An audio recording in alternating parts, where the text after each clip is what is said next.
ഞാനിപ്പോൾ പോയിക്കൊണ്ടിരിക്കുന്ന ചിത്രദുർഗ ഫോർട്ടിലോട്ടാണ് പോയിക്കൊണ്ടിരിക്കുന്നത്. ഞാനൊരു 4 മണി 4:30 ഇവിടെ എത്തിയത്, ചിത്രദുർഗയിൽ എത്തിയത്. ടൗണിൽ നിന്ന് നമുക്ക് 1 കിലോമീറ്റർ അടുത്താണ് നമുക്ക് ചിത്രദുർഗ ഫോർട്ടിലോട്ട് വരുന്നത്. നമുക്ക് അവിടെ ചെന്നിട്ട് എന്താണെന്ന് നോക്കാം. ഞാനിപ്പോൾ നിൽക്കുന്ന ചിത്രദുർഗ ഫോർട്ടിൻ്റെ എൻട്രൻസിലാണ് നിൽക്കുന്നത്. നമ്മൾ ഈ കാണുന്ന കല്ലുകൾ വെച്ചിട്ടില്ലേ, അത് ചുമ്മാ വേറെ സാധനങ്ങളൊന്നും വെക്കാതെ, അതായത് സിമെൻറ്റ് കാര്യങ്ങളൊന്നും യൂസ് ചെയ്താണ് അവർ ആ കല്ലുകൾ പൊക്കി മേലിട്ട് അടക്കി വെച്ചിരുന്നത്. ഇത് ഇവിടുത്തെ ഒരു ചെറിയൊരു മാപ്പാണ്. അതെനിക്ക് കണ്ടിട്ട് വലിയതായിട്ട് മനസ്സിലായില്ല, ചുമ്മാ എടുത്ത് വെച്ചെന്നുള്ളൂ. പിന്നെ ഇതുപോലത്തെ കവാടങ്ങൾ ഒരു 5 എണ്ണം നമുക്കുണ്ട്. ആ കവാടം 5 എണ്ണം കയറിയിട്ട് വേണം നമുക്ക് ഓരോ സ്ഥലത്തേക്ക് ചെല്ലാൻ വേണ്ടിയിട്ട്. അത് ഒത്തിരി സ്ഥലം കാണാനുണ്ട്, ഒത്തിരി കാണാനുണ്ട്. ഇവിടെ കുറെ ആൾക്കാർ റീൽസ് കൊടുക്കുന്നുണ്ട് പിള്ളേര്, അത് പതിവാലോ. ഈ കാണുന്നതൊക്കെ ഓരോ അമ്പലങ്ങളാട്ടോ. അത് ഇപ്പോൾ പൂജ കാര്യങ്ങളൊന്നും ഉണ്ടോ എന്ന് എനിക്ക് അറിയാൻ പാടില്ല. പിന്നെ നമ്മളിപ്പോൾ കയറാൻ പോകുന്നത് ആ മലയുടെ മണ്ടയിലോട്ടാണ് നമ്മൾ കയറാൻ ഉദ്ദേശിക്കുന്നത്. അത് എങ്ങനെയുണ്ടെന്ന് എനിക്കറിയാൻ പാടില്ല. അത്യാവശ്യം നല്ല ഹൈറ്റുള്ള ഒരു മലയാണത്. ഞാനിപ്പോൾ അത് കയറി പകുതിക്ക് നിന്നിട്ടാണ് ഞാൻ ഈ വീഡിയോ എടുക്കുന്നത്. ആ നേരെ കാണുമ്പോൾ അങ്ങറ്റത്ത് കാണുന്നൊരു ചെറിയൊരു അമ്പലം പോലെ ഉണ്ടോ, അവിടെയാണ് നമ്മൾ നിന്നപ്പോഴാണ് പറഞ്ഞത് അവിടെ കയറാൻ പോകുന്നുള്ളത്.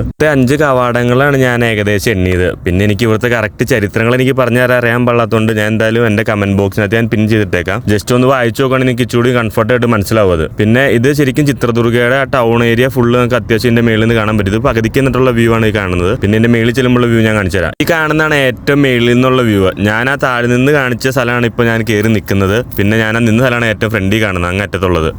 ഇപ്പോൾ ഇവിടെ നോക്കുമ്പോൾ ഏകദേശം അറിയാൻ പറ്റും എന്തോരം ഹൈറ്റിലാണ് ഞാൻ നിൽക്കുന്നത്. ഇതിനേക്കാളും ഹൈറ്റ് കൂടിയ സ്ഥലം ഇവിടെ ഉണ്ട് കാണാൻ പാകത്തിന്. പിന്നെ എനിക്ക് പോകേണ്ട വഴി എന്ന് വെച്ചിട്ടുണ്ടെങ്കിൽ ഇതേ ആ കാണുന്ന വഴിക്കാണ് എനിക്ക് പോകേണ്ടത്. അതിന് ഞാനിത് കയറി വന്ന വേറെ വഴി, ഇറങ്ങി പോകുന്ന വേറെ വഴി. കാരണം വെച്ചിട്ടുണ്ടെങ്കിൽ നമ്മൾ കയറി വഴിക്കടെ ഇറങ്ങി കഴിഞ്ഞിട്ടുണ്ടെങ്കിൽ നല്ല കുത്തിനെ ഇറക്കാണ്ട് ഭയങ്കര പാടാണ്. പിന്നെ ഇതുപോലെ തന്നെ കുറേ എന്താ പറയുക, ഇങ്ങനെ പൊക്കത്തിലുള്ള കുറേ സ്ഥലങ്ങളുണ്ട്. ഞാൻ വന്ന സമയം ഒത്തിരി ലേറ്റ് ആയതുകൊണ്ട് എനിക്ക് ഒത്തിരി കാണാൻ പറ്റിയില്ല ഇവിടെ. അതേപോലെ തന്നെ ഇപ്പോൾ ഞാൻ എവിടെയാണ് നിന്നത്, അവിടുന്ന് ഈ വഴിയാണ് ഇറങ്ങി ഞാൻ പോയിക്കൊണ്ടിരിക്കുന്നത്.